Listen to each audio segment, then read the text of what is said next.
wanna see the stuff the world has got in store. I wanna take it all in, I'm falling. The cityscape by night, wanna catch in my photos. Where you go, every corner twice as bright. They'll be my treasures forever. When I can't hold you tight, I'll see the Stockholm lights. The Stockholm lights, the Stockholm lights.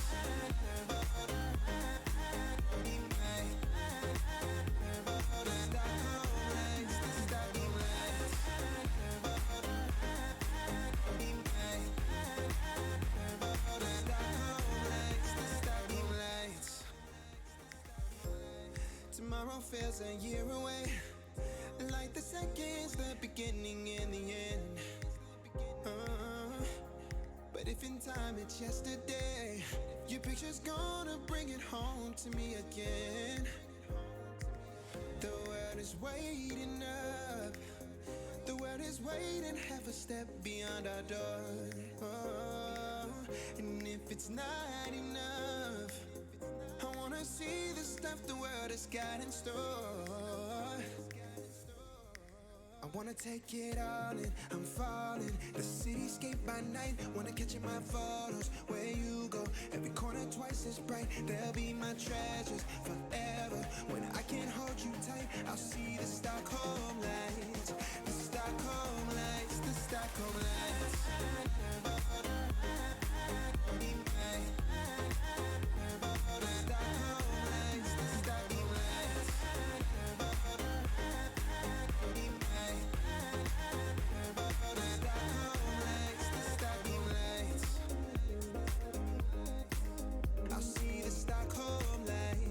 The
from the tap.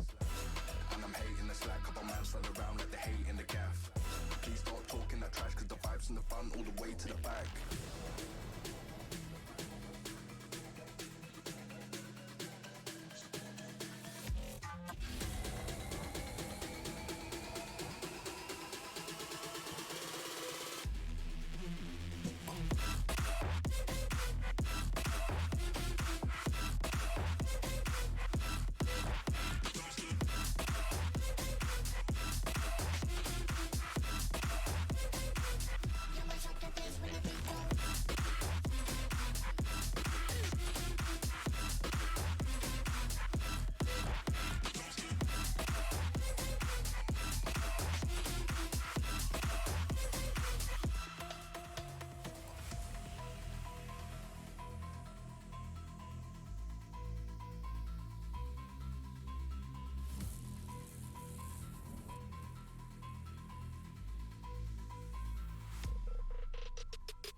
How heavy is that?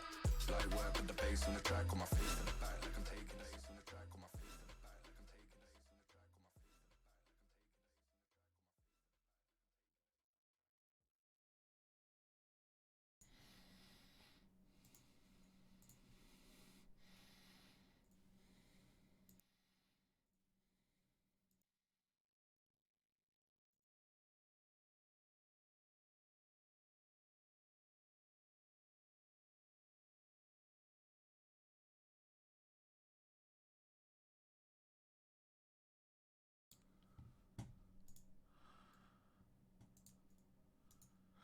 And we are live.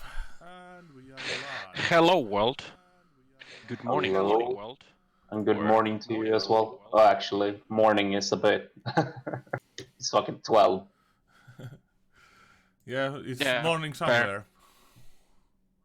Well, it's morning for me either way, and I'm having my coffee, so it's all good.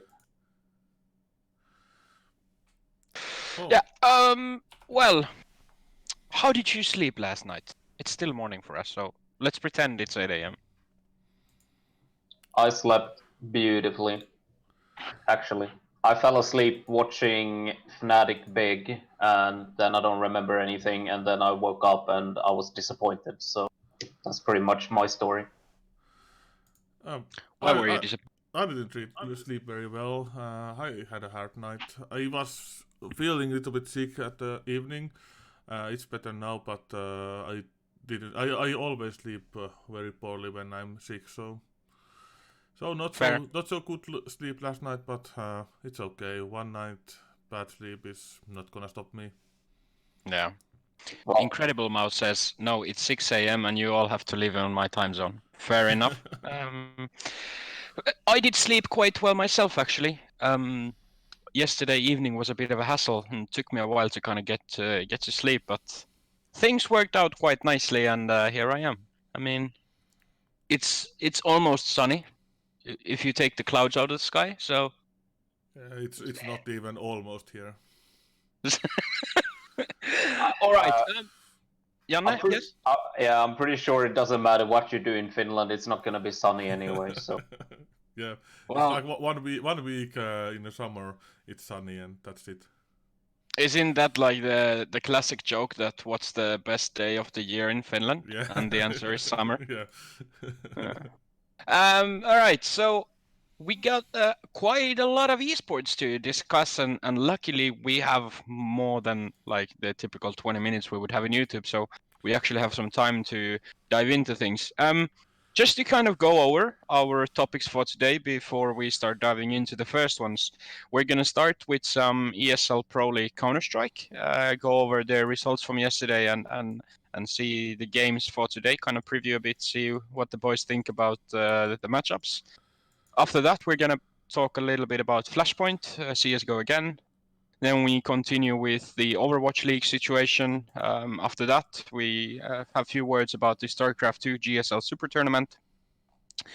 Then it's finally the time for LEC and LCS to return, after which we stay with the MOBA and then continue a little bit with the Dota 2 charity event. We have few words about the Rainbow Six Siege finals, and to end it all, a little bit from NVIDIA about how everybody can help with the coronavirus research from their respective homes. So we have quite a few topics to talk about, and I'm actually pretty excited because now we have a structure. So it's a big development from yesterday. Yeah, everything's up and ready, and actually some background work done for this podcast, so it's gonna be a little bit smoother than yesterday. All right. So to get things going, let's start with the first matchup that was played yesterday, which was Force versus Complexity, and I think we all can agree that it was a bit of a surprise when the Russian squad overtook Complexity. Jan, how did you think about the series, and what's on your mind? No, for sure. I mean, we obviously had Complexity as favorite in this matchup, but then again, we did mention it. Force, I mean, they are definitely not a terrible team or anything, and they had a chance to win, and they managed to do so. It ended up being pretty close. It was quite interesting because both teams won the other team's map, so if I remember correctly, Force won Dust 2 and then Complexity won Train. So Yeah, correctly. that was pretty surprising in itself that they took each other's maps. Especially, I think Complexity for me has looked pretty good on Dust 2, but either way, we ended up on Mirage and it went to overtime, which was I watched at least the end of that, and I really like Complexity did a good comeback, and I thought they had it in the bag, but eventually Force won anyway. So there we are. Obviously, a bit surprising, not the biggest surprise by far or by any means in this tournament. We'll talk about the other games coming up, obviously, and they are bigger surprises. So, well done by Force, but a little bit disappointed with Complexity. I'm not sure. I think most teams seem a little bit off. We had a lot of, upsets already, and I don't know if the Corona situation is affecting the teams or it's just the online part of it, because I'm sure we wouldn't have seen these results normally on a LAN setting at least. But hey, well done by Force and great start for them, I guess. Yeah, Yeah. this was actually the only game of the ESL Pro League I got to watch yesterday, and I was really surprised in the first map because Force really did very good in Dust 2. Complexity had pretty much no chance to win that map, and it's supposed to be their strong map, so that was really interesting. And of course, as you said, Complexity won the train and get to third game, but Force was really good, surprisingly good for me. Yeah, I think honestly, Force starting like this, they might be a force, haha. You know, they have good chances in this group, honestly, especially with all of these results that we have started with. It's looking good for them, and I was super impressed, especially by Jerry. I know he's not the highest up in the stats or anything, but he had a lot of great rounds. I was super impressed. I'm not very familiar with him. I've seen the other players more than him in general, and I just want to shout him out a bit. He was playing really well, in my opinion. So yeah. Very good analysis on that. I don't think I even should add anything. But yeah, good for Force. When we can expect more from Complexity in the future. Then the second series of the day is a massive what the actual fudge just happened when North 2-0'd Navi. And it wasn't like 16-14, it's 16-10, 16-10. yeah, honestly, I don't know what to say. Again, I mean, the Navi we saw in Katowice compared to this, I have no idea what happened. And I read something yesterday. There was some talk about ping and stuff like that, but apparently Navi didn't have a bad ping at all, and they can't blame that for sure. I really start feeling like teams have probably been hit harder by this Corona thing and playing online and everything that I expected them to. Like, I never in a million years expected North to 2-0 Navi. Like, it's not. I don't even know what to say. And it's funny because yesterday when we talked about this matchup, I was about to say that North are not doing that hot, and especially players like KGB and KRB and AC, they really need to step up. I don't think they have been good at all, especially like Cajun. He's a legend in his own right? But he has not been the player he once was. And yesterday he destroyed Navi over and over again. So I'm confused. I'm just happy I didn't put out any betting tips on this because the only thing I could think about was Navi 2-0. And, I passed up on that because, it's online. There was a lot of factors. I don't think that was a great bet at all. But still, very, very surprising, to say the least. Yeah, I actually have one thing that might explain these results. These bigger teams like Navi and Astralis, they are only playing their competitive matches in offline for last year or 2 years. But the teams like North or Force and teams like that, they are playing the online qualifiers all the time, so they are more used to the ping and things like that. Of course, the teams they scream at online, but they are not playing their competitive matches there. So I think even if you don't have high ping, you have normal ping. It's higher than if it's in offline server. So that's actually a very good point to make in the sense because when you start thinking of it, the top 10 teams, or the ones that are usually in the top 10, or the teams kind of being on the top constantly, even if you scream offline, it's not the same mindset. Yeah. So now you need to have the eye of the tiger while you're playing online, and it's a new situation. Oh, not new, but a situation when you haven't been in a long time. So that's definitely a factor. How big of a factor? Hard to say, but very good point to make. Yeah, no, for sure. I mean, I think this is something I might underestimate, because I feel like a team that has done as well as Navi, even if there's ping, even if there's all these factors, they should still outclass a team like North. That's just how I look at it, and maybe I really underestimate this factor. Definitely, I think that's something I need to look at, and I think with what we've seen this far and upsets that are, this big, I really think we have to factor that in a lot in the upcoming games. And honestly, it might be a very good idea from a betting perspective to, find underdogs to bet on, especially maybe round handicaps or map handicaps, something like that, because these, top 5, top 10 teams are definitely struggling. So we'll see how it develops, but that's definitely the trend right now. Yeah, and moving on to the last matchup that was played yesterday between Fnatic and Big.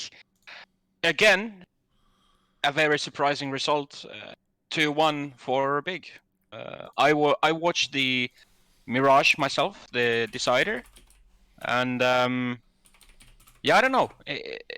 It seems like Fnatic was off. They weren't there. JW was doing JW things, but he was missing some shots. Golden was dying quite a lot.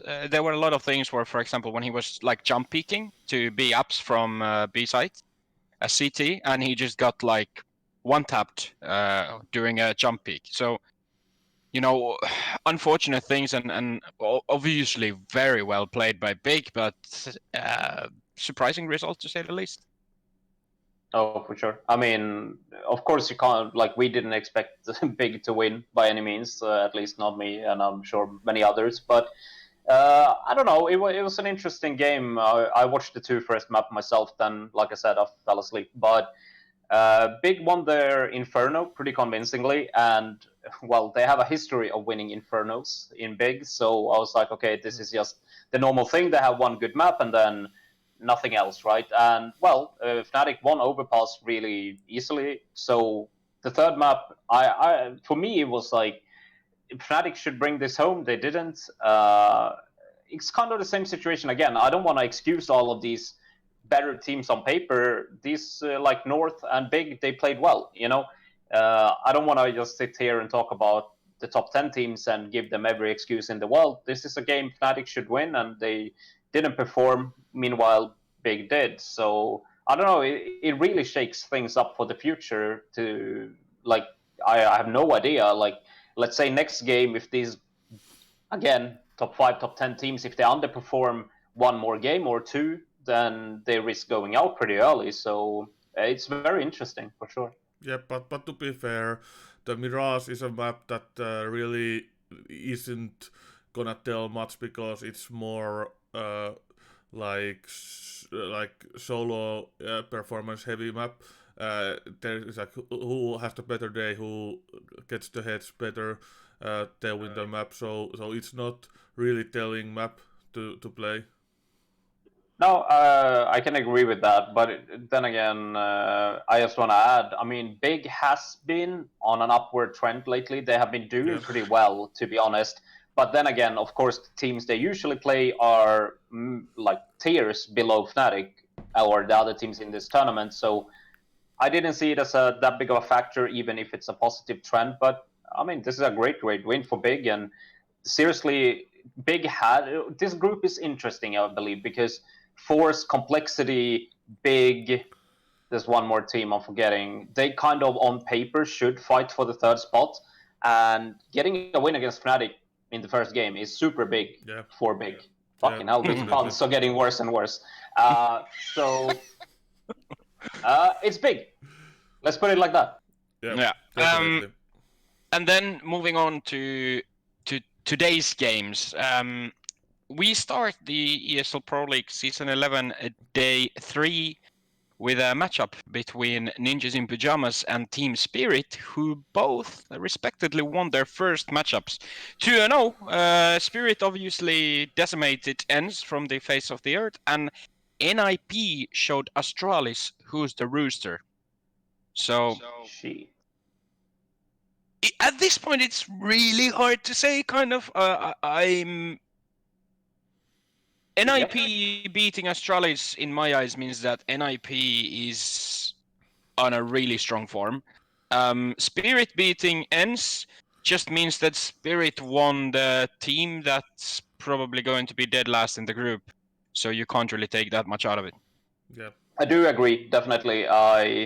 The Spirit win, I don't give too much value to. NIP, well, it's great to win against Astralis, but I'm kind of feeling, I don't know what the hell was going on in that game, to be honest, because that's not the Astralis I've seen in the past.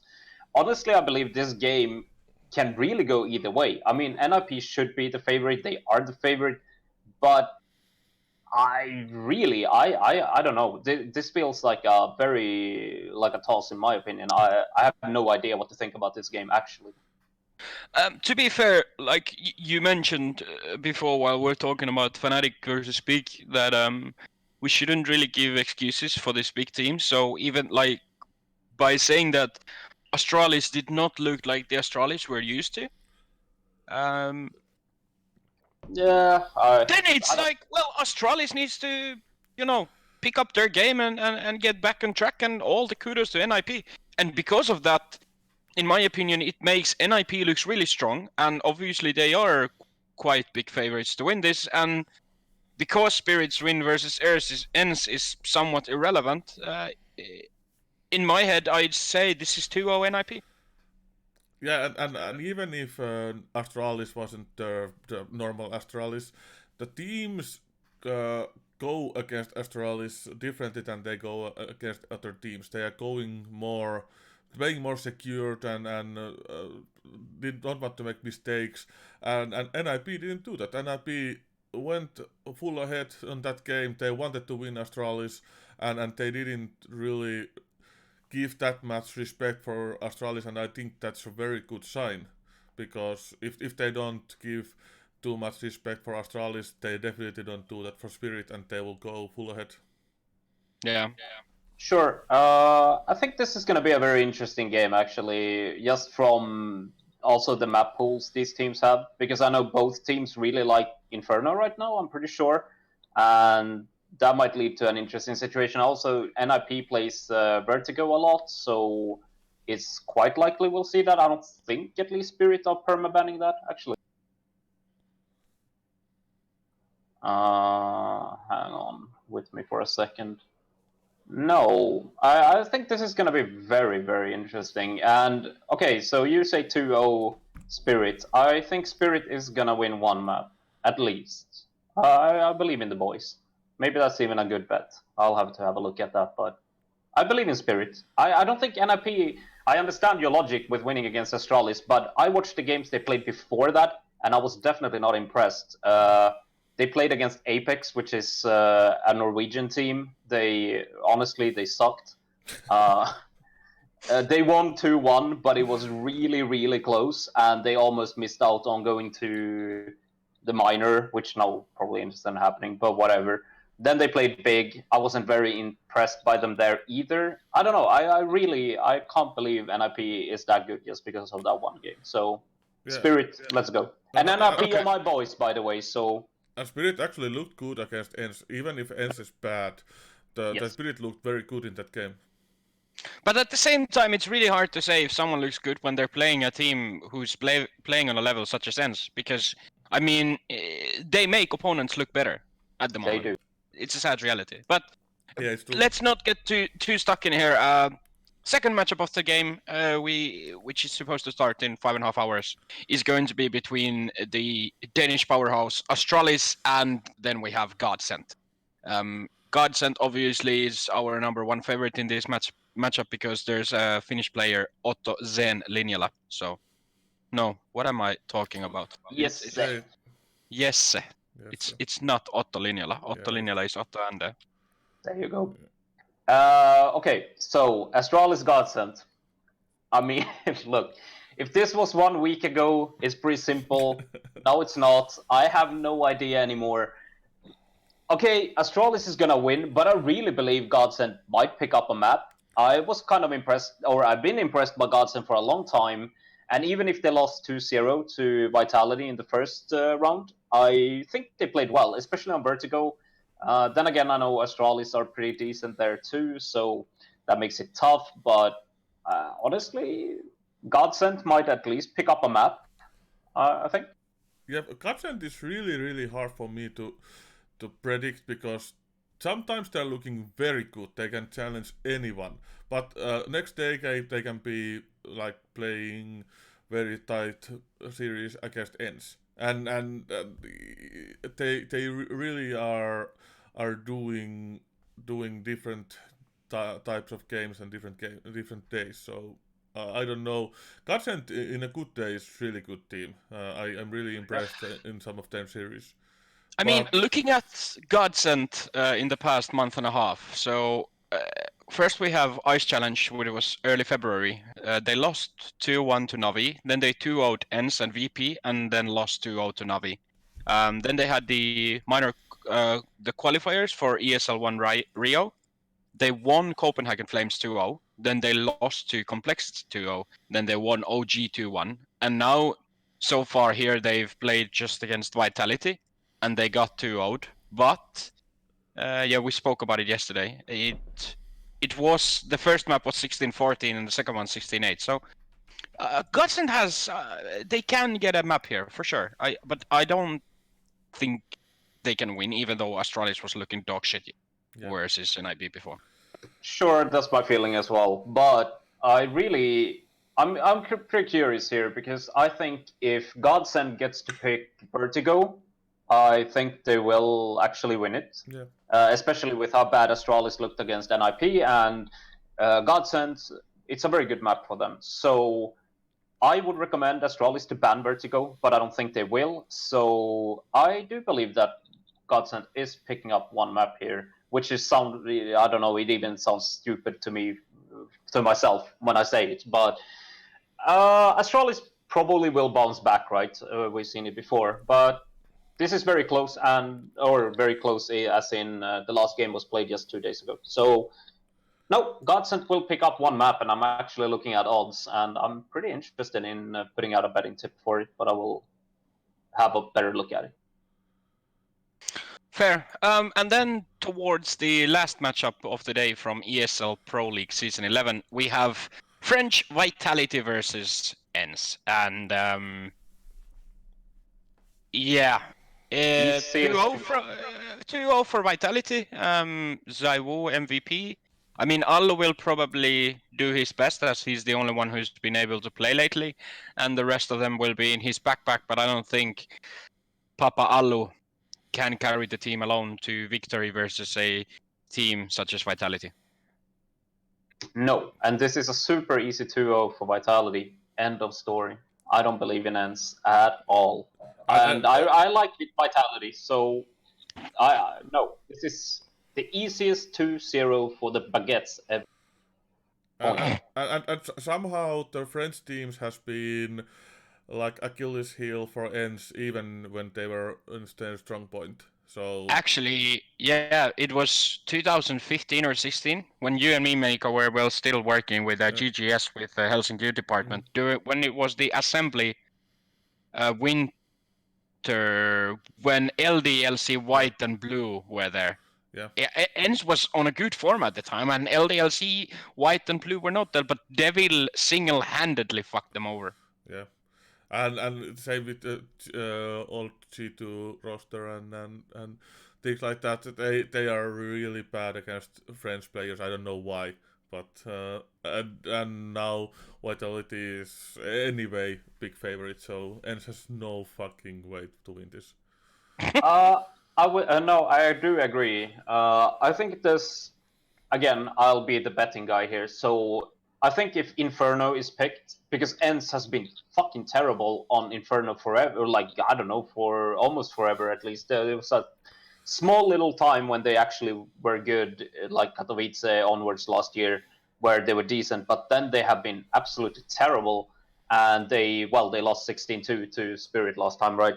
And Vitality, it's not their best map or anything, but I think if Inferno is picked, bet on Vitality with big handicap. I think it's worth the money for sure. But I do want to make one point, and ENS are somewhat decent on Train still, and Vitality is pretty bad on Train. They have a pretty bad track record there. They have not played it much, arguably, but if Train is somehow picked, maybe ENS can pick up a map, but that's it in my books. Yeah, I'm pretty sure Train is first ban from Vitality. My grandma can beat ENS with her eyes closed. That's probably possible, Giaco 92. That's enough of ESL Pro League for I now. have one question. Yes. Does your grandma have fun though? That's the. Yeah, and does she have firepower? Yeah, probably not. So a little bit more Counter-Strike, this time about the Flashpoint, which is the new CSGO series. Flashpoint gave an announcement AM hours today saying Flashpoint to delay tomorrow's matches and move online as we battle the COVID-19. We look forward to helping fill the content void and continue to provide CSGO fans with the entertainment. And I'll read this through the entire thing now. So, Flashpoint remains committed to the health and safety of our players, employees, and fans as the COVID-19 pandemic evolves globally. We are temporarily postponing the next Flashpoint 1 matches in order to transition from LAN play in our Los Angeles studio to our teams playing online from the safety of their homes. We are working diligently to ensure each team's home site is suitable for maintain our standards for competitive integrity and expect to communicate our updated schedule to the public as soon as we have clarity on the timeline of teams being set up and ready to compete remotely. Inspired by your enthusiasm during our inaugural weekend, we can't wait to bring you more of this new, disruptive, authentic, and community/talent-driven brand of CSGO to help fill the content void and provide entertainment to CSGO fans. Stay tuned, we'll be back shortly. #RushFragRepeat. So, it seems like Flashpoint is taking the same route as majority of other competitions by transitioning online to just ensure the safety of people to avoid human contact as much as possible, which, safe to say, was expected. Yeah, we did say it yesterday that they will have to do this some point, and it was now the point. Yeah. Obviously not unexpected at all, and it was a nice message, but I mean, in general, we have entertainment, and that's good. So yeah, but nothing more to say. I think I'm 100% sure that Flashpoint knew this was coming, but they wanted to show their studio before they closed it down. They wanted to show that they have some production value in there. their league because they are losing in every other way to ESL Pro League. So they wanted to show their studio and entertainment before they go online. I think they could have done this from the beginning, but they wanted to show everybody that they have some cool things in their studio. That's very much possible, and I think there's gonna be might be a week of like there's gonna be a few days of delay before everybody gets home and stuff like that, which is understandable. But yeah, it's kind of unfortunate at the same time that Flashpoint is running with ESL Pro League because it's kind of like ESL Pro League cannibalizes so much, especially because majority of the teams in Flashpoint are tier 2. But even so, I mean, I hope nothing but good things for Havu, for example, to grind their way, hopefully, to the top. It would be amazing to see a Finnish team win a league/tournament such as this, which hasn't happened for a while. So Yeah, but a lot of good things coming up. yeah, it's interesting to see how they gonna do the online thing because they already had their groups and the groups consisting teams around the world. And if the teams go their homes, it's gonna be big problems for some of the teams. Yeah, they definitely have to do something. You can't play EU versus NA or Asia. Like it doesn't work over console. And now that they already have the groups and they have the games played, it's gonna be hard for them to change the groups again. That's why I like the ESL Pro League's approach when they did the EU and NA groups before they start. Now the Flashpoint has already started and they have played some games. It's gonna be harder for them to rearrange the groups. Let me actually see. So Contact has EU lineup. So Group A is full EU. Group B, Gen G is American. Yeah, they're American. Envy has an American lineup too. Yeah. Let me see. Chaos. Yeah, Chaos has American lineup. Actually, Group B is well, they're MIBR, but it's basically NA plus MIBR. Yeah. And then we have Orgless, Dignitas, Fun plus Phoenix, and Cloud9. So that's NA. NA Sweden. Oh yeah, Fun plus Phoenix is Danish. It's Danish, the old. What are they? Heroic. It's yeah, the old heroic heroic. lineup. Yeah, old heroic. So basically, it's the group C is the only one that might have issues because it's 2 NA and 2 Scandinavian teams. But I would imagine that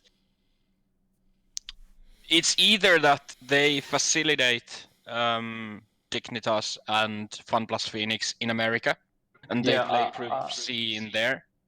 Thing is, I didn't want to say too much because I'm not sure, but I just have a feeling that I saw Dignitas that they actually are in NA. But I might be completely wrong here. Let me see. I'm not trying to find it, but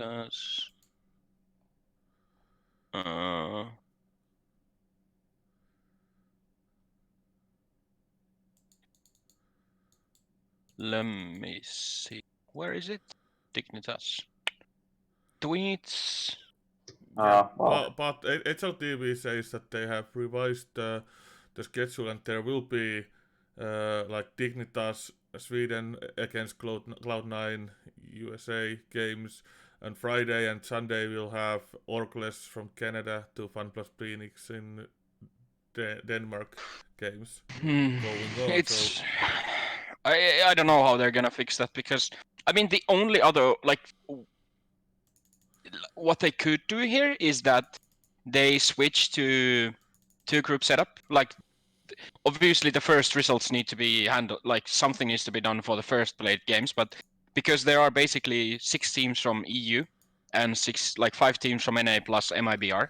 So you could do 6 and 6 basically. You could do 2 groups where you have the EU teams and then you have the NA teams, and basically then like if it comes to the point where you kind of do playoffs with both groups and then the winner of each group kind of just faces when they have the chance in a studio somewhere, so you get the 1v1 final. So you have the kind of the NA versus the EU.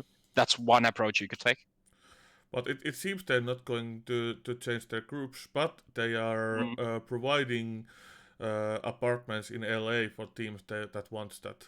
So Okay, so most likely Dignitas and FunPlus Phoenix will stay there because most definitely. otherwise I would assume that the servers that are being used for the NA teams are going to be in West Coast. So playing from Sweden or Denmark with servers located in the West Coast of America is just like not happening. Yeah, and it seems, I think Orcles and MIBR will stay there too. So yeah, I don't think MIBR is going back to Brazil. Yeah, and Orcles is playing from Canada. Yeah. So I don't think that's happening you can do either. Canada. Yeah, you can do Canada and West Coast, but even still, you have to remember that if you are, let's say, in Montreal and you're playing to like guys in LA, the distance is massive. Yeah, exactly. It's like from Malaga to fucking northern Germany or something like that. No, it might be. It's more than that for sure. More than that. But anyway, yeah. Enough of Flashpoint, but yeah. So we have Flashpoint Counter-Strike coming in. A small delay, but it's happening. Next thing on the line is the Overwatch League online match schedule is set for March and April. Janne, you did some research on this, so please educate us. Did I? Oh, I think I did some research. No, me. I was like, do I need to say something here, or no? Actually, I have no idea what the Overwatch. I wanted to wait till Janne says something before I. So yes, the Overwatch League has been, I think, it's been played 5 weeks already or 6, and the Chinese and Korean homestand games has been cancelled for this week. So there has been only some of the games played. So some of the games has been cancelled for the first weeks, and now they've changed everything to be played online. So Overwatch League has their groups set for their homestands. So teams living closer to each other are playing the same groups. So it's not gonna be that much of a problem for them. So they don't have to do any rearrangements for the groups. But now everything is played online, and even the NA offline games is now cancelled. So it's pretty much what was expected. Yeah, it's actually says here in the article that the schedule was constructed to eliminate the need for travel while maintaining a level playing field for the teams. So all matches are taking place based in the regions where the teams currently residing. For example, all 4 teams playing in this weekend matches, Los Angeles Gladiators, Los Angeles Valiant, San Francisco Shock, and Seoul Dynasty are located on the west coast of the United States. All teams will compete in 3 regions to minimize latency issues for online competition. The Vancouver Titans and Dallas Fuel will play against the other 4 West Coast teams above. The 4 teams in China, Chengdu Hunters, Guangzhou Charge, Hangzhou Spark, and Shanghai Dragons, will play each other, and the Atlantic Conference teams, Atlanta Reign, Boston Uprising, Florida Mayhem, Houston Outlaws, London Spitfire, Philadelphia Fusion, New York Excelsior, Paris Eternal, Toronto Defiant, and Washington Justice will compete, with all of them located in the United States East Coast and in Texas. So, yeah, this is a really good way. And that's how it was. Not exactly, but almost like that. It was supposed to be anyway, because they wanted to minimize the travel for the teams. So most of the teams would have played like this anyway. There would have been some travel because they were supposed to play against other groups, and like they play. I think if I remember correctly, it's two games against their own group and 1 game against other members of the other groups. So like the groups don't mix, but they don't play against other groups. They only play against their own group. Yeah, that's the only difference. in a sense, I really do like the setup they have with Overwatch League. I like the kind of you have the city's name in there, so Yeah. you can actually start creating these or building these rivalries. But I hope Overwatch kind of or Blizzard Entertainment does something so they can kind of keep the economy up. But yeah, it's good that we still get to enjoy the entertainment of Overwatch, and we'll see if San Francisco Shock can repeat what they did last year, because they went. Was it they lost on the first round on playoffs, and then they won the next 20 maps in a row or something like that? It was insane. Yeah, I think it was 5 series, 4-0 in a row, or maybe it was 4 series. Either way, it was pretty sick. But yeah, I think it's pretty cool. Like Overwatch has, I guess, an easier situation than some to moving to online play. So at least it's good that we still have games going. I guess that's all I can say about it. Yeah, and another Yeah. thing in this article is something we haven't really addressed, and it doesn't really concern the corona, but the hero pool and the map pool is changing in middle of the season. I think it's 3 times or 2 times it changes in middle of this 2020 season. So they will have new hero pool and new map pool in April. So that's something I really think it's good new thing for this year. So Yeah, that's interesting, and it's definitely gonna kind of mix the the meta, so yeah, to speak. But definitely interesting to see how it plays out, and yeah, yeah, that's the Overwatch League update. yeah, and maybe we get Cameron here someday, and he can share some light about the Overwatch League overall. Yeah, definitely. If the man on the desert is up during these hours, Yeah, as yeah, exactly. it's in the middle of the night. Well, there he is. Boy, I'm tired of Lijiang Tower Map everyone series. He's watching StarCraft. Actually, speaking of StarCraft, we have the StarCraft 2 GSL Super Tournament, which was announced 4 days before it started. So StarCraft again kind of failed to let people know. Yeah, once again. Yeah, once again. We have almost all the best players in the world. So just to go over kind of who we have there, there's Deer, Wow. Parting, Patience, SOS, Stats, Trap, Zest, Cure, Innovation, Maru, Tai, Armani, Dark, Rogue, Solar, and Sue. You could say that the king of the hill is missing, who's Seral from ENS, but Well, everybody else is there. Yeah, it's all it's just all the Koreans. yeah, all the Yeah. best Koreans. Yeah, this Korean only tournament. Yeah, so it's a bit funny when you say it's all the best players in the tournament. Yeah, it's a Korean tournament, so that's how it is. But yeah, I just want to say for this, we actually put out a betting tip today, this morning from this tournament. So if you want to check that out, you can go to our betting Twitter. I can link it in the chat. We put it out today, and it's a bet actually on Saturday morning for European people, but we found it very good, so we posted it already because we think the odds might go down quite heavily, possibly at least. So check that out. Now you can talk then. Yeah, and tournament is already ongoing, so first games has been played. Yeah, it's actually quite funny. We've seen 4 series so far, where first Zest 3-0'd Tai, Parting G Trap won against Parting G 3-2. Then Dark 3-0'd Patience, and Zeus 3-0'd Rogue. And that is really big because Rogue has been really good lately. So Zeus winning that game 3-0 is really big. Yeah, for me, I'm absolutely useless when it comes to StarCraft 2. I can read names and stuff like that and look at the games, but to give like any proper analysis on it is unfortunately out of my league, so to speak.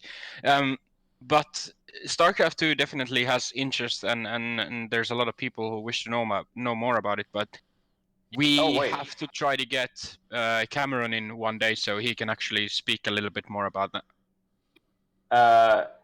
I'm not wrong when I say Rogue won Katowice, and now he lost 3-0. What the fuck? That must be a pretty big upset. I think he was the favorite to win the whole thing. So interesting start. Yeah. I'm pretty sure I'm correct there, but I'm not a StarCraft 2 expert either. Yeah, what my expertise comes from Cameron too. I really try to understand what I'm translating from him text form. So I try to do some research about StarCraft. Well, we're all in the same boat. But yeah, Rogue did win IM Katowice, and he was a massive favorite to, or not a massive, he was at least a favorite to go to the final here. So losing 3-0 in the first matchup is pretty. Yeah. Well, let's hope that we can get Cameron in on the broadcast, maybe this week at some point, to talk a bit more about StarCraft and give an actual insight and analysis on what's going on. I would like to talk more about it, but it wouldn't really make sense because I'm a retard when it comes to StarCraft. So, Yep. better Let's to talk leave it about for the things we experts. actually do know. Yeah. Yep. Well, Mika knows. So it's time to move towards League of Legends, and it's very good news for people who likes to enjoy the entertainment because the LAC and the LCS are returning. Yeah, yesterday I said LCS should be back soon, but LAC maybe isn't, but I was wrong, and both of them will be continued this week. And then LAC returns on Friday, and LCS returns Saturday. So it's only 1 week what that we missed out, so it doesn't really change much. Everything is postponed for 1 week, so that's actually better than any other league has been this year. So once again, very good response from Riot Games to get online leagues going like with 1 week preparations. I'm really impressed about that. But yeah, both of the leagues has 2 weeks of regular season left, so now we are getting for the juicy parts of the league. Yeah, both leagues has still much to play, and LAC pretty much has the top 6 the playoff teams guaranteed, but the new format makes top 4 go upper bracket, and 5 and 6 starts from lower bracket. So top 4 are completely open because teams from 1 to 6 are pretty close to each other. So everybody is wanting to go for top 4. So first time we are seeing the double elimination in LAC or LCS. So it's kinda interesting. And That's cool. yeah, and LCS there is still everything is open for the top 6 playoff teams. So it's gonna be really interesting to see the games this weekend. And basically, to kind of build on this a little bit, let's talk first about LAC. Yeah. At the current state, in your eyes, who are the biggest favorites and why, and who you see kind of the underdog, the sleeping giant who can still kind of come in and crush, who has not probably shown their best yet? Yeah, I will open the standings so you can see that is Looking at them. yeah. But Well, the top teams stream seem can pretty also see that. That's Yeah, of course. But I was just gonna say the top 3 is quite expected, right? It's expected, but all of them has lost to teams outside top 3, so there still can be changes. But I think top 3 is probably confirmed top 3. I don't think anybody can really challenge them. But there is a really interesting fight going on with Rogue, Misfits and Mad Lions, because they are all fighting for the fourth position, and they have 1 win between them.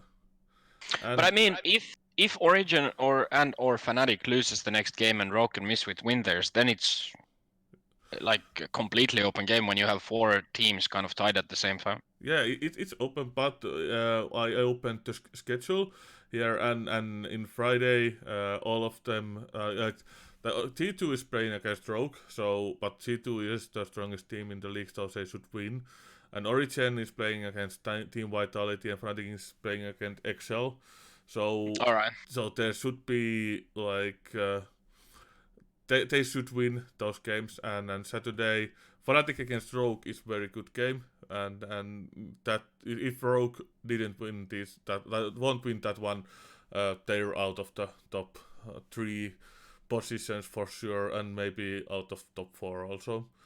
And G2 is playing against XL, and Origin is playing against SK. So all the major teams has 1 or 2 very easy games this weekend. So and after that it's 2 games left for everyone. So I think top 3 should be safe, but yeah, you never know. It's LAC, and of course you are playing from your home, and it makes difference because it's never been done before in LAC or EU LCS. That was before it. So, and these teams ain't all going to be playing from Berlin. For example, Origin is playing from Denmark, so Yeah. it can have some effect. Sure. Then same question, but LCS. Yeah. How do you see like the standard? So obviously it seems like Cloud9 is quite far ahead of everybody else, so they won the group already. But what about the others? Yeah, the most interesting thing is Team Liquid.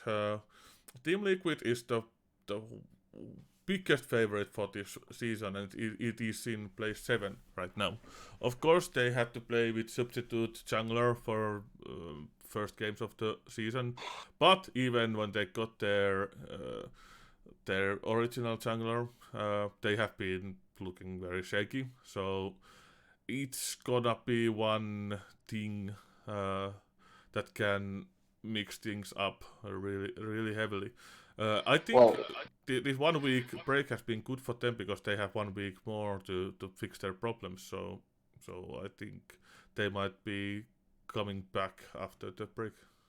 But I mean, it's pretty crazy. There's like 7 teams that are really, really close. So the end might be quite interesting, as far as I can see, right? Even Dignitas is only one win away from Team Liquid and Golden Guardians. So it's four games for every team remaining, and pretty much top 9 can be on playoffs. And also, pretty much only CLG is all out, and CLG has played very good recently, so they can upset someone. So they are doing things on their own to mix things up. That's very interesting. I also want to shout out Teemu for the understatement of the year when he said Cloud9 is quite a bit ahead. They are, yes, quite. Yeah, actually they were 13-0 and they lost their last match. It looks pretty dominant to me, but quite a bit. Let's go with. I mean, yeah, there's 12 points on the line for each team still. So 12 points can change everything. 8 points. I mean, 8 points. Is it? You said 4 games remaining? 4 games remaining, but but it's actually it's 4 points. It's like one. They are doing like wins and loses. Oh yeah, I just googled LCS standings and I'm looking at the Google sheet and it shows me that you get 3 points for win. So, but yeah, anyway. Yeah. Anyway, it doesn't matter. But in the sense, basically, so you can win 4 games, which can change the places between second and 9 is a bit. I mean, at the end of the day, how many teams are going in playoffs? Was it 6? Yeah. So that means, well, it's definitely a chance, but it's a bit of a kind of shot in the dark, probably for Dignitas. Yeah, Dignitas ain't a bad team actually. They can definitely win 3 or 4 of their last games. I don't remember which opponents they are playing, but let's see.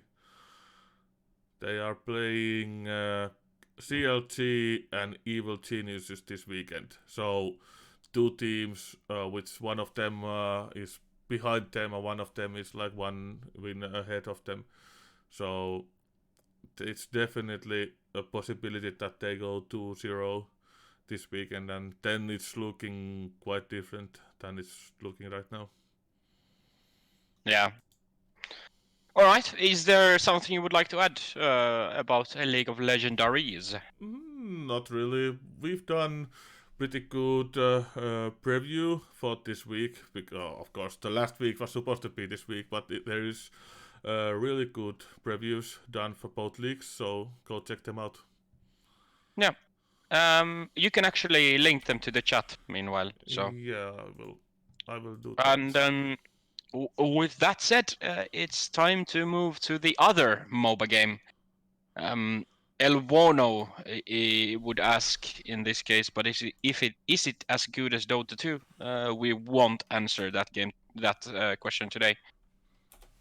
How to make NA win? Only have NA teams in the league. We smart. 500 IQ gameplay here. Anyway, so we play Esports, who brought us the Bucharest Minor. Was the latest thing, has been kind of picking up their game lately, and we have the We Play to Save Dota 2 charity event, and we've got to the point when the tournament is absolutely loaded when it comes to the lineup of teams. So I'm just gonna go over them quickly before we start talking, because we have some new games in the mix, new teams in the mix. So we have eHome, Invictus Gaming, TNC Predator, GeekFam, Boom Esports, Hellraisers, Virtus Pro, Natus Vincea, Team Liquid, Team Secret, Team Nigma, OG, Noping Esports, Thunder Predator, Beast Coast, Furia, Business Associates, and Crazy. Which means that we pretty much have the best Dota teams in the world, all competing under the same roof, and the only prize in here is to collect as much money as possible to help those in need, and it's just beautiful. It's just absolutely beautiful. Wait, am I confused here? This is not, like, all the teams are not announced, right? Or are they? Because there's going to be 24 teams. There's still 4 TBDs. Okay, No, cool. 6 TBDs. All so right, we have... Yep. Basically, for North America, we have Business Associates and Crazy, and 2 more coming. From South America, Noping, Thunder Predator, Beast Coast, Furia. From Europe, Liquid, Secret, Nigma, OG. CIS, we have Virtus Pro, Hellraisers, Navi, and TBD. From China, we have 2 teams and 2 more to be announced. And from Southeast Asia, we have 3, so 1 more to be announced. So we'll have 4 teams from each region, basically. All right, so that's it's pretty cool because we still have teams that are to be announced, and this is like one of the, well, this is actually probably the most stacked tournament this year, because most majors had world-class teams passing up on them. So this tournament is absolutely crazy already. So it's gonna be really fun, and it starts on Friday. Yeah, Friday, March 20th. It's all gonna be played online, obviously. There is a prize pool of $120,000, but I think all of that is going to be donated. I don't think any of the teams are getting anything out of it because it's just charity. So it might be that that's just what the... Yeah, the tournament will feature 24 teams and prize pool of $120,000 spread evenly across 6 regions, all of which goes to charity. So the format is that basically we have a single elimination group for each region. There's no mentions yet how the matchups are going to be set up, but we basically have 2 semifinals and a final for each region, which means that I assume it's going to be 3 best of 3s from each region. No further information of that yet, or I haven't found any. But even the talent, like the casters and everything, like everything is stacked. We have Shiver, OD Pixel, Kyle, Lizard, Lacoste, Cinderin, Killer Pigeon, Nomad, Moxie, Tia Govno, Hairy Freak, Danok, Fluke, Lyrical Trends, Suns Fan, and Kips. So basically majority of the globally known Dota community coming together. Then there's Ukrainian and Russian broadcast. Obviously, unfortunately, I'm not that familiar with the names, but I would assume that all of them are well known in their respective scenes. They all have their own Wikipedia pages, so they're important. Yes. I just want to say this is really cool with EU gonna be a goddamn bloodbath, man. Liquid Secret Nigma OG. That's candy right there. I mean, I just want to see the secret OG game. That's what I'm looking forward to. Please make it happen. It's gonna be amazing. Yeah, please Yeah. let it be final. And in a way, because I kind of hope that they're not playing with the kind of TI mentality, but more of kind of relaxed and fun Dota. Like they want to win, but they're not kind of, with the blood taste in their mouth. Hey, I'm pretty sure when it comes to most of these games, they'll have some fun. But when it's OG Secret, I'm pretty sure both want to show who's the big boss in the town, right? So I think they are gonna take that matchup seriously. Nobody wants to lose that game. Yeah, nobody wants to lose, but I think we might see some kind of weird hero pick. Well, when it's OG, we always see weird hero picks. So yeah, I'm just excited. Like, well, we also just had a new Dota patch. Actually, Yes, I think it was yesterday. So can I make a little victory dance now? Let me do this. go ahead. No, God, no, not the fucking Keeper of the Light bullshit again. Come on, man. Keeper of the light. Is it even buffs? Tonight. Of course. Okay. Okay. The first thing I did yesterday after the patch was I downloaded the patch. I Control F. I wrote Keeper of the Light to see the changes. I read the changes. I tweeted, "Thank you, IceFrog." I went to play, and I won because that's what I do when my boy Kotl gets buffed. Yeah. And I mean, it's just so beautiful. The demo ain't celebrating the buff from Keeper of the Light. He's celebrating that somebody is even remembering that it's the champion in the game. Hey. Did you just say champion? A hero. Sorry. I'm really sorry. I really think we need to probably cut the live stream here, and I need to have a serious discussion with Mika. So, I just want to point out one thing. Teemu has been playing hundreds of hours on Underlords the last month, so he doesn't have a say, and his opinion doesn't count anyway, so nobody cares. But my point about the patch is that we might think that a lot of hero picks are because they are having fun, but I think there's so many changes in this patch that it's gonna be real. This is the time to try new things anyway. And there's so many different things you can do now, and heroes that are changed, items are changed, the game itself is changed to some degree, and we'll see a lot of teams experimenting. But it's not only for the sake of having fun; it's because this is actually the current state of the game anyway. Yeah, this is actually good for the teams, especially for OG, because if they do something new. If they lose, they can say, okay, we're having fun playing new picks, and it's not a big thing. And if they win, then okay, we did something nobody expected. We found the new meta, and whatever the result, they already have what to say ready if they do something strange. Actually, because we still have like an hour to spend, I scheduled that for 2 hours a day, so I send the link to the patch notes in Discord, so Mika can actually open it on the screen, so we can go over a few things from the patch notes. Now, Sure. First, there's a couple quick things, like the all pick hero picking has been reworked. It has 5 rounds when each teams are picking at the same time, which is quite nice.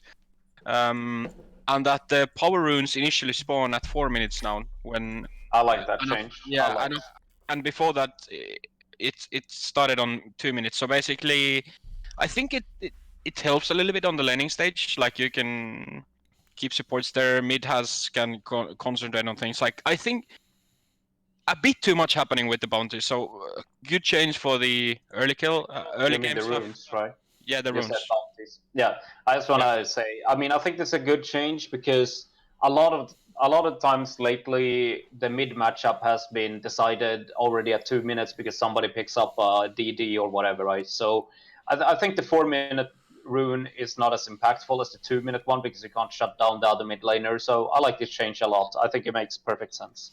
Yeah, Personally. because like if you get a DD or arcane rune or something, you could just, or even haste, you can absolutely wreck the opponent in 2 minutes and get too long ahead.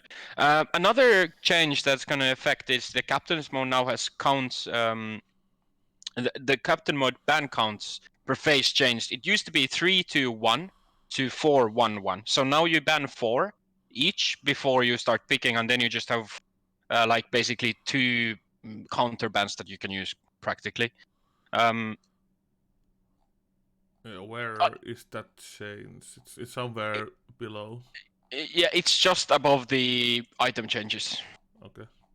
I think it's a very interesting change. I think we here you go. kind of have to wait to say more about it, but it feels to me a little bit strange to have 2 bans in the or 1 ban in the second round. But the 4 initial ones, I'm not too against it. But we'll see how it affects things. But it's pretty interesting. I don't really mind.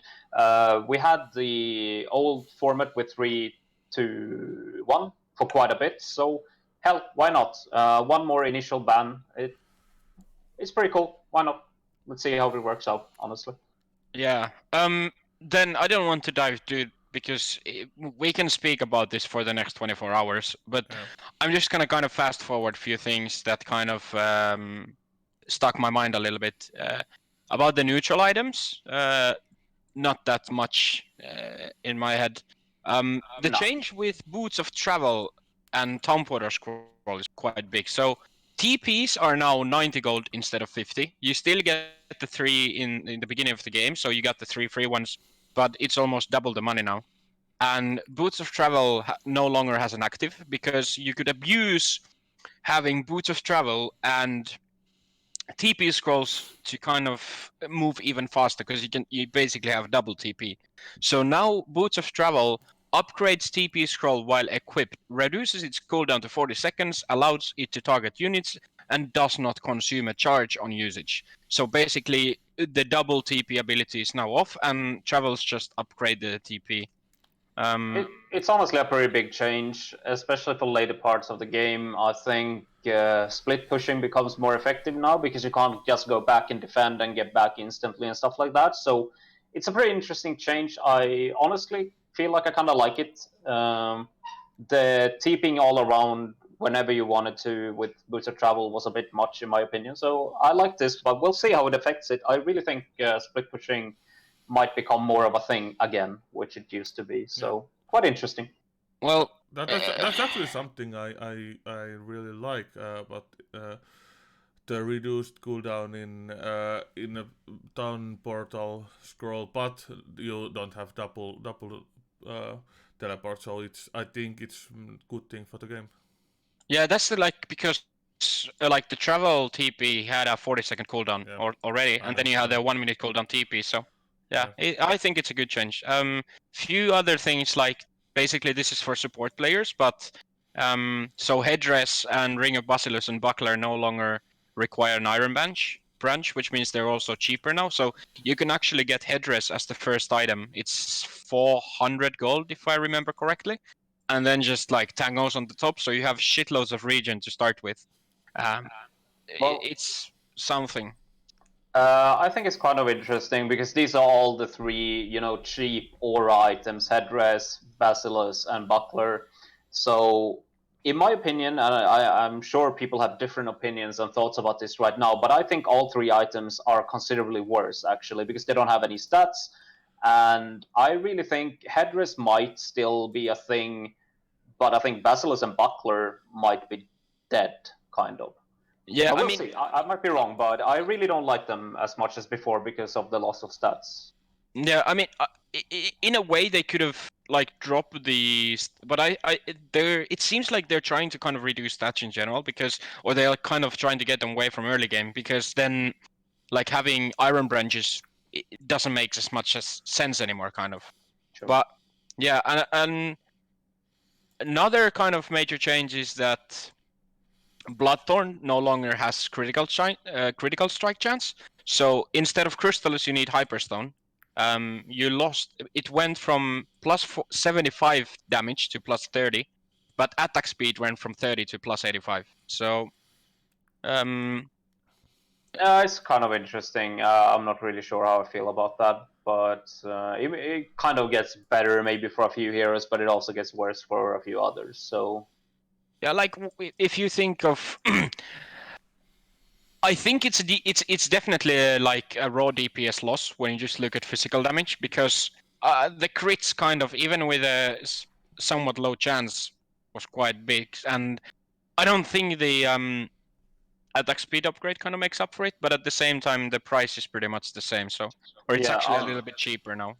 the build-up is also worse with Hyperstone instead of Crystallis. It's much nicer to build a Crystallis than buy a whole Hyperstone. So, but what I'm thinking is this is like a pretty good OD item or something like that. Yeah. That's like- enough. Okay, Yeah. one thing before we can skip all the other items. It's just small price changes basically. Yeah. But I do love that we get back the old Battle Fury. This is Battle Fury how it's supposed to be. Broadsword, Mithril Hammer, perfect. That's it. That's the old school. Yeah, and I actually think this will make, because it's much better to build Broadsword, Mithril Hammer instead of Demon Edge and Recipe. So I really think Battle Fury is kind of back. On a lot of heroes who skipped out on it, this is much better, and I think we'll see way more Battle Furies in the future than we have done. Yeah. So that's it for me and items, I think. Oh, Yeah. also, okay, one thing. We don't have to discuss it. Nullifier is dead. Shit item removed. Yeah, the removing the mute kind of, Yeah. but it's yeah, I don't know. It's I don't know why the change was made in that way, but yeah, no need to go there because it's just dead. I think it's shit now, but let's see. But that's how I feel about it right now. I know. Not to go too deep into the heroes either. I don't even want to talk about Keeper of the Light because no one else but me gives a shit. True. But the Ember Spirit buff seems really weird. It's because I think Ember Spirit has been strong, and now it got buffed, so Yep. it's even stronger. That definitely stood out to me as well. I think it's already a very playable hero. It's picked quite a lot. It's very versatile. You can almost pick it like in most of the games, right? And buffing it seems kind of crazy to me personally. I do agree. I'm sure we'll see a lot of Ember Spirit. Yeah. Gyrocopter got pretty good pretty good buff in my opinion. The flak cannon cooldown reduced by by half. Yeah, And- I think it's really nice because you can farm very efficiently with Flak Cannon, so that seems like a buff, but then I also think the cooldown is kind of strange because it's for the second missile that hits way more damage, but the cooldown is doubled. So yeah, I don't know really. It's kind of giving some, taking some away, in my opinion. But at the same time, the level 20 talent increased from minus 25 second cooldown to minus 50. So you can actually get it to 40 second, back to 40 seconds. So maybe it's there. I don't know. Like, wait, what's the alternative? Gyrocopter Dota 2. Let me just quickly Google this. What is the alternative option for the Okay, so it's either minus 40 seconds cooldown or plus 40 movement speed. So I think it's a pretty good. It's if you need more movement speed, you take it. But then if you want more damage, you can go for that too. So it's kind of mobility versus damage, and I think it's a pretty good bet kind of. So you have options for both kind of thing. Sure, I agree. I mean, I'm not against it. I just feel like 40 movement speed is a lot. I think people will pick that more than this. But okay. I don't know. I feel like it's a small buff to Gyro, and we'll probably see a lot of Gyro because I don't think Gyro is by any means bad. So it's in. Yeah. And should we call that a day about Dota 2? I'm just having a quick look if I found anything else that stood out to me. There was a few nerfs for heroes that needed one, like Puck. Besides that, can't see anything that I thought about. Snapfire, his new Ags is pretty cool. Did you check that? He can swallow an allied creep or hero and spit them out really, really far, by the way. Oh yeah, that one. It's again interesting. There were some Reddit threads about it being buggy, which again doesn't really surprise me, but it's a really funny ability, to say the least. Honestly, I think it's good. Also, ability that is in League already. Oh, really? Cool. Okay, so I think we will which see. champion has it? Time Kench. So you can eat someone and spit them out. Yeah. Okay. I But think it's we'll like see. if you start comparing heroes and abilities from League and Dota, yeah, you but find similarities everywhere. It's actually a pretty interesting mechanic, so I like it being in Dota 2. So it's I actually like that. Well, my point is that Snapfire is a really good hero right now, and adding this, because it's kind of hard to buy items for Snapfire. Like usually you end up just buying something kind of random that doesn't suit the hero. I think we'll see this item quite a bit actually. But okay, last point. Ursa is no longer dead. Ursa is back, and we'll see it played. There's a lot of buffs, some changes too, but we can move on. I just wanted to say Ursa is back, and I'm happy for it. So the next thing on the line is called Rainbow Six Siege, and I think this is the first time we ever mentioned the game. It is. We have Rainbow Six referencing somewhere, but we haven't really talked about the game. It's been rising towards the top esports games, so maybe we have to discuss a little more in the future. Yeah. So an update regarding the Rainbow Six Pro League Season XI Finals, XI meaning 11. I'm just gonna read it again. So the health and well-being of our teams, developers, players, and partners is our first priority. We have taken the difficult decision to cancel May's Rainbow Six Siege Pro League Season 11 Finals in Sao Paulo, Brazil, as well as the APAC Finals LAN event through which the teams from the Asia Pacific region would have qualified for the Season 11 Finals. The associated prize pool of the Pro League Season 11 Finals and APAC Finals will be redistributed across the top teams of each region. While we're obviously disappointed that these events won't be going ahead, we are excited for the continued growth of Rainbow Six Esports and look forward to sharing more on our plans for 2020 and beyond soon. Again, it's a shame that they can't play the finals, but obviously understandable in the considering the situation we're in at the moment. Hopefully they find a way to maybe play it online, or then as soon as the coronavirus starts fading down, they can reschedule the event so the players and fans get to enjoy the entertainment and playing the game. But yeah, very understandable, and you know, at this point, I rather see canceling an announcement than doing something on LAN while risking everybody's health. Yeah, and this is pretty much the same approach that Rocket League has. That they cancel the main event and they keep the regional finals and up the prize pool in them. So it's pretty much the same that Rocket League that did earlier. Yeah. I actually have a friend who's been playing Rainbow Six on quite a high level. I don't think he made it to the Pro League yet, but I'm gonna ask him if he wants to make a surprise visit to our stream someday. Yeah. And see if we can get some more intel on that part. Yeah. Well, now that we're talking about Rocket League, I'll send this to the Discord so you can show it on the screen, and we can actually read through the announcement regarding the regarding the Rocket League Season 9 World Championship. So, as previously announced, the Season 9 Rocket League World Championship live event was cancelled due to global health concerns regarding coronavirus. We evaluated the next steps and we're making the regional championships the pinnacle of Season 9.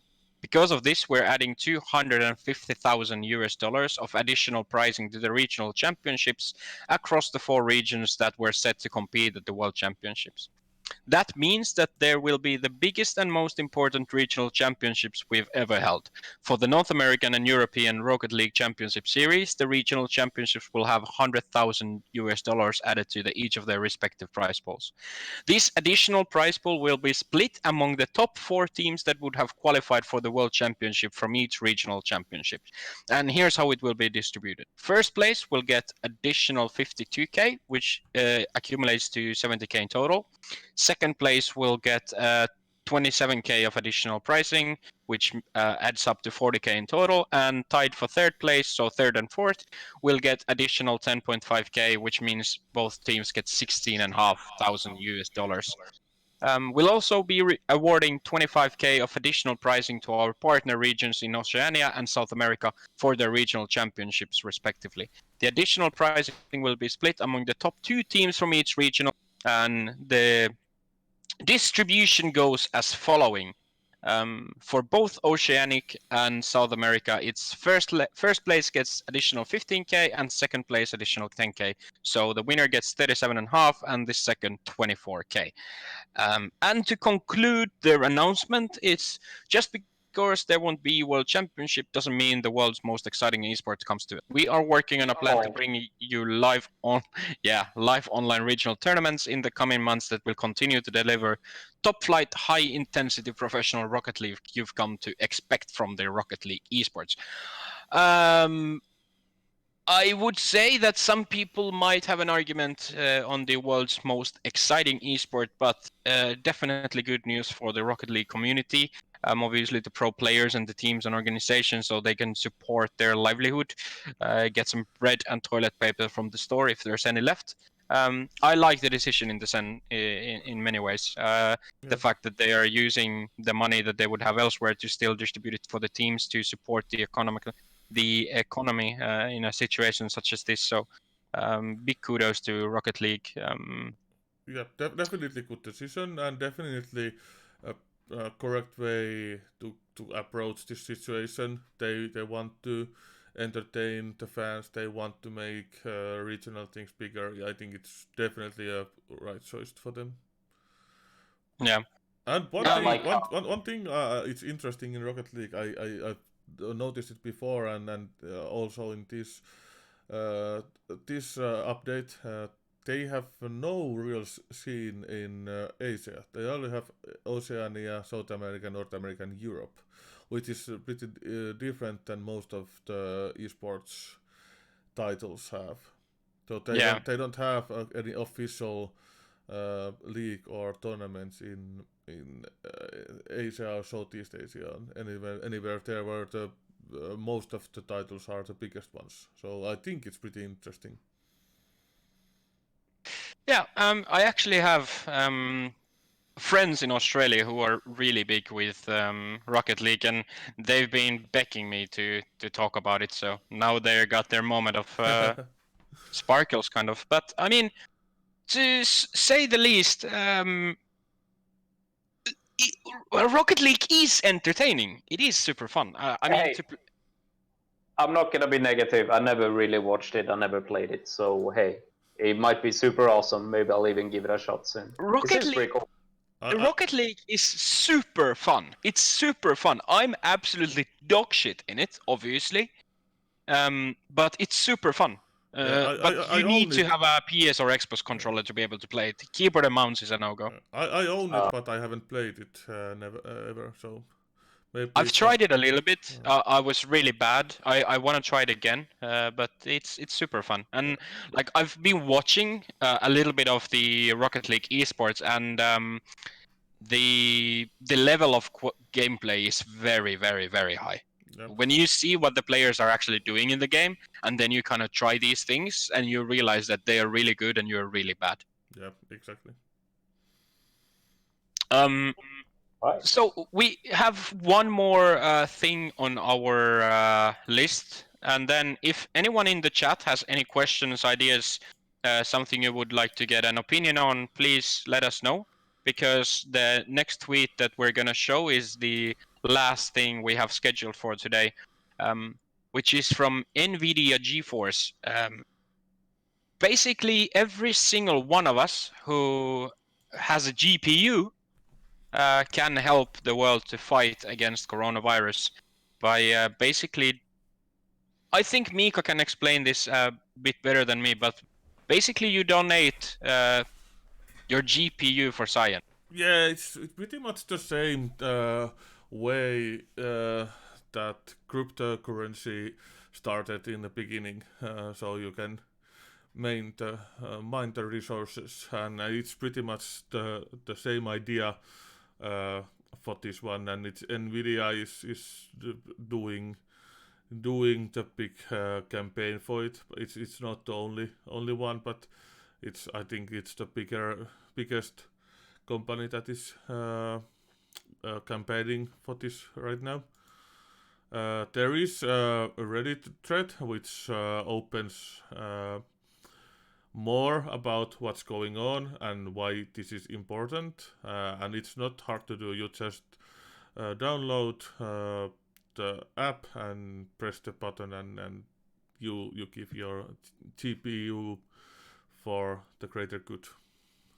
Yeah, it's completely safe, and basically just means that if you're not doing anything on your PC at the time, just open it up and allow them to use your GPU's power to basically save the world. So very good thing that everybody can participate. So not everybody can contribute financially in the sense, but everybody who has a GPU can help out with the research and science on this, so we can fight the thing together. Haigis just sent a tweet from Sani Leino, who is a Finnish entrepreneur and CEO of social company and also a partner at Havu. Ah, yeah, I saw this CS:GO team. earlier. It's basically he tweeted at the Finnish Ice Hockey League, SM Liga, if they have interest to start to continue their playoff season, which was cancelled via esports by playing NHL on esports on PS4 or Xbox.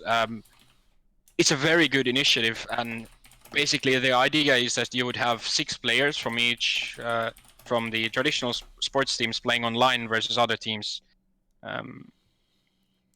And they have, like in Finland, because they have the kind of everything set up, so you would have the broadcast crew, you have the commentators, everything is kind of set, so it would be doable, and it would be a really nice way for the traditional sports community from ice hockey in Finland to kind of use the possibility of esports to still compete and get through the season and kind of get the champion and you know, give the fans something because there's no traditional hockey played at the moment. It's like, this is kind of a perfect example of what we spoke about yesterday. The creativity, the ideas, how people are coming together, and you know, Sunny is I've met Sunny a couple times myself, and he is an absolutely amazing human being, and he's seen a lot of things, and he comes up with these initiatives and ideas, and he knows how to connect people. So I sincerely hope the Finnish Hockey League picks up on this initiative and makes it happen, because I mean, there are millions, over 1 million ice hockey fans in Finland. I mean, that means that there's definitely a market open for this, and every game would definitely have thousands of viewers, because first of all, the games would be streamed for free over Twitch. So everybody can tune in. Everybody who has internet connection has a chance to enjoy it, has a chance to still follow their team and support their team. And then at the same time, each team could make some sort of like support packages where you can support your team financially by buying some merchandise or things like this. There's a beautiful thing I saw today. There's a gaming cafe in Helsinki called Shelter Game Room. And at the moment, they're selling these support passes, kind of So basically, you donate 10 euros for the company, so they get through these hard times because people are playing from home rather than going to the gaming cafes. And they're gonna make this huge wall paint where every single person who's donated for the cause gets their name on the wall. They're also renting out their PCs, so you can actually message them via DM in Twitter or contact with. They had some forms in Twitter, I think. Yeah. And you can actually rent one of their gaming PCs to your home. So all of these things is just great initiatives and great ways to support your local businesses and stuff, and you know, being able to use esports for good in the sense that like this collaboration between a Finnish hockey league and then the esports community to create the hockey league playoffs and so many great ideas, so many great initiatives, and all it really takes is one person to kind of stand up and say, hey, we can do this, like let's do these things together. And now a lot of people who don't have anything to do because of the situation can actually get something to do, you know, to get their mind off of things. So a lot of great things just going on. So let me ask you. I mean, obviously, I think this is pretty cool. I hopefully it becomes a thing, right? But I like esports. I like games. How do you think people in general would like this as a thing, though? Like, how would the response be? I mean, if you take if you're a fan of a team, let's say like for me, I've been on skates on ice before I knew how to walk. I've been a fan of Jokerit my entire life, and I do watch every single hockey game they have, but I also watch all the other content. So when there's stuff in YouTube, when they're fooling around, you watch that, right? So when your team is pulled out of playoffs, you know, which is the best time of the year, there's this certain emptiness inside. And if there's a way for you to still keep in connect with your team, and if you're watching your team playing against another team, even on a game, it's still competing. There's still the competition. There's still the feeling of community. So I think a lot of people would be interested in something like this. Not everybody, of course, but Sure. thousands of people for sure. Sure, I'm just asking. I mean, I think it could kind of be divided. Like some people might think it's ridiculous, some people might like it. I'm just trying to look at it pretty realistically. But then again, I don't see the harm it could do. It could only bring something positive in my eyes anyway. But it's pretty cool. Yeah, There's definitely people who are going to say, oh, but this is just video games. But there's also people who said that cell phones are going to be useless. Yeah, and I suck at these both NHL and Finnish league. It's been more there are more and more like social media influencers. They are doing YouTube. They are doing things like that, especially the younger players. So I think people wouldn't be so surprised to see them playing video game against each other, and I think many people would like to see their favorite player taking the PS4 controller and play against a rival team. Hey, sure. I think it's pretty cool entertainment, and I do agree. I just wanted to bring it up since it's not all, you know, sunshine and flowers. Like there will be people who think it's stupid or something. But yeah, people think that YouTube is stupid too. So sure. Yeah. That's a pretty good hour and a half so far. We've gone a lot. I can't speak anymore. I have one more thing I want to say. Actually, I didn't remember to say it yesterday, but something interesting happened last weekend with Riot Games.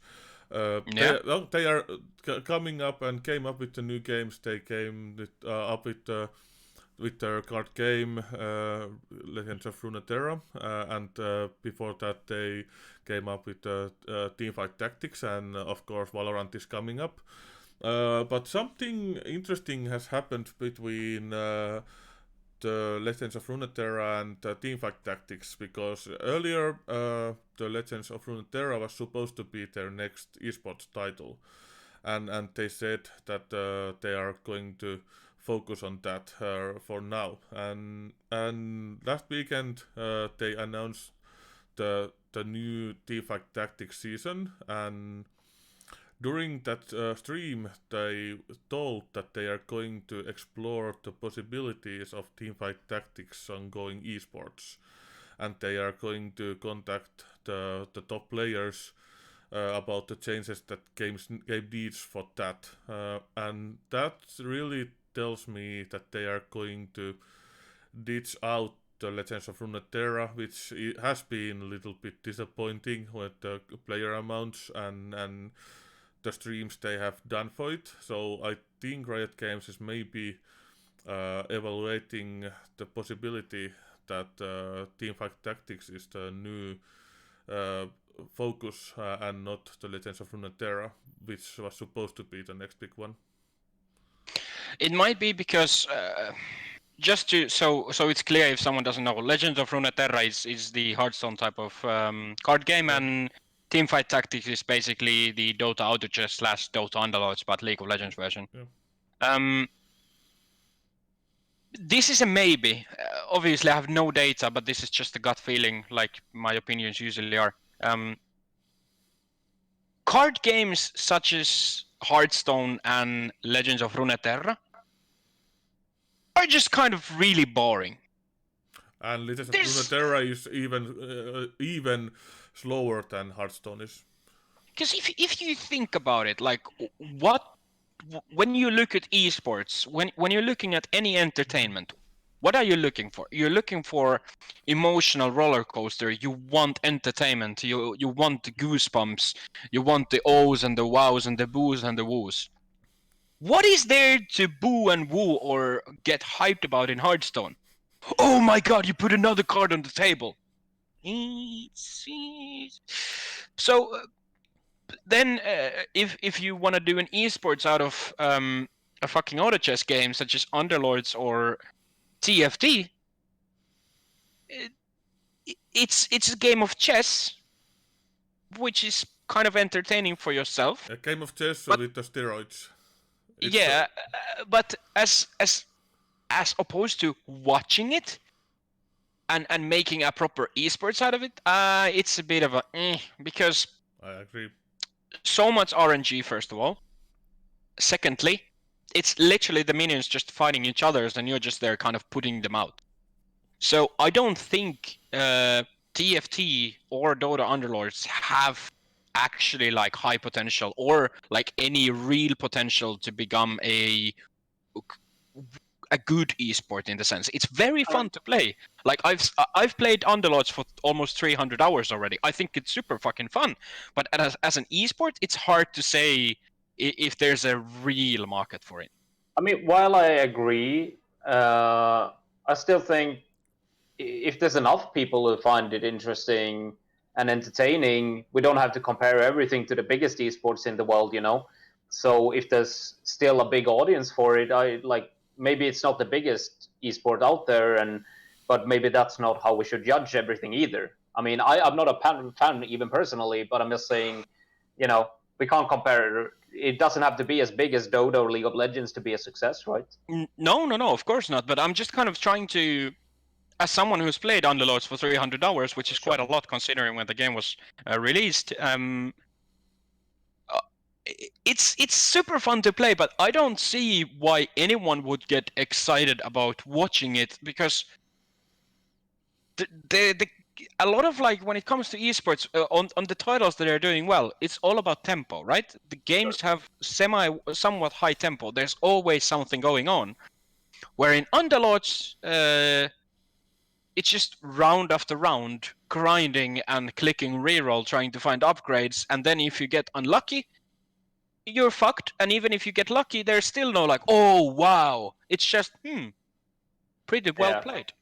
I mean, I obviously agree, but then maybe I'm the devil's advocate here, I just want to, see, but like, because I'm thinking there's other games as well that they might not be for everybody, and some people say Dota is stupid, League of Legends or CS:GO is stupid, sitting and playing games competitively is stupid. So I'm just thinking maybe there's an audience for that kind of game as well. Not everybody likes super high tempo, intense moments. I'm just saying, but I do know what you're saying as well. Of course, I don't think it's ever gonna be competing with the other titles we have. That's for sure. But still, the interesting thing is that the Hearthstone at its peak and TFT, they have such a high amount of viewers in Twitch for streamers. So that's something that they have to think about, because TFT has still high viewership, even if it's not like new game anymore. So I personally can't stand watching TFT as a stream. But it works It's out so really fucking boring as when you watch a streamer play it, but it has a so high viewer amount, and Yeah, so, I mean, in general, people like watching personalities too, right? Yeah. So those games really work out well, like Hearthstone as Yeah. well. You can easily talk to your chat, you can do other things, you can, it's pretty chill, right? Yeah, So exactly. they work out as streaming games really, really well, but as an esport, no, not so much. I mean, Teamfight Tactics at the moment is the 5th biggest title in Twitch. It's above Fortnite. It has 45k viewers Yeah. when Fortnite has 43. Yeah. So yeah, I mean, at the end of the day, like I've said before, if people like to watch it, then my opinion is absolutely relevant. I mean, it's my opinion, but if people enjoy watching it, then my opinion is irrelevant in the sense. I mean, who am I to judge? Which position Legends of Runeterra has? I think it's Um, somewhere like 30 or. Where's the artifact? Runeterra has 2.4k viewers at the moment. Yeah. What about Underlord? There's no Underlord stream. Are Well, you kidding me? No. I'm gonna inform you that Artifact has exactly 0 viewers, but I'm gonna be number 1 on the one stream that actually is up. Absolutely thinking. Yeah, that's the thing. I think Legends of Runeterra totally going to get the artifact treatment, and it's not gonna be good. I actually talk about this with my friend who's playing Hearthstone competitively in Finland. Is one of the best players in Finland, and he said that the Finnish Hearthstone community is like pretty torn right now, because Hearthstone is kind of dying, and some of the players they go for TFT, and then Riot Games said, okay, this is not going to be our next esports title. So some of the players go to Legends of Runeterra, which seems to be flopping out. So now people don't know what they should be playing and what they should be doing and what they should be training, because they don't know which is the next big thing. Is Hearthstone still going to be big next year? Is Runeterra going to be total flop? Is TFT really going to be esports? So the players really don't know what to do right now. And it's like for viewers, it's not that big of a thing. But when you are trying to get your living out of games, you should know what to do next, and no players have no clue. Yeah. But that was just a side note. Yeah, no, it doesn't matter, and you know, at the end of the day, it's esports related, and we have time. So, Yeah. what else? I think we are coming towards, if not to the end of today's broadcast. We covered quite widely a lot of game titles. We went a little bit outside of game titles, talking about some Finnish ice hockey on the side, but at the end of the day, still esports there too. I mean, again, I think we did better than yesterday. Obviously, tomorrow will be a new day. We will definitely start with ESL Pro League, just like today. Followed with probably Flashpoint. Then we'll see what else is going on out there. And if not, then we'll talk about something else. But it's been good so far. Do you guys have anything to add? Not really. NIP Spirit is starting in about 15 minutes soon, so go watch it. I'm sure it will be an exciting game. That's what I'm gonna do anyway. So, other than that, see you tomorrow. Yeah, it was a great podcast, great stream, and our real challenge will come when we get these basic things out of the way, the news out of the way, and corona things are getting more quiet, so we have to really talk about something. So I'll be waiting for that. Yeah. thanks everybody for watching, even those who watched in the beginning and left at some point. We will be back same time tomorrow. So the stream will go live at noon GMT +1. That's 1 p.m. in Finland, 11 a.m. for UK, AM hours from North America, and late p.m. for Asia. And these Again- streams are going to be in YouTube at the same evening or the next morning after the stream. So And we'll try to put those markings so you can kind of switch between titles from just pressing the button. That the time things in YouTube, those things, yeah, you know. Timestamps. Yeah, exactly. That's what I was about to say. So yeah, everybody, thank you for watching, and I hope to see you back tomorrow. Cheers, guys, and we'll continue from this. see ya. Peace out. Ciao.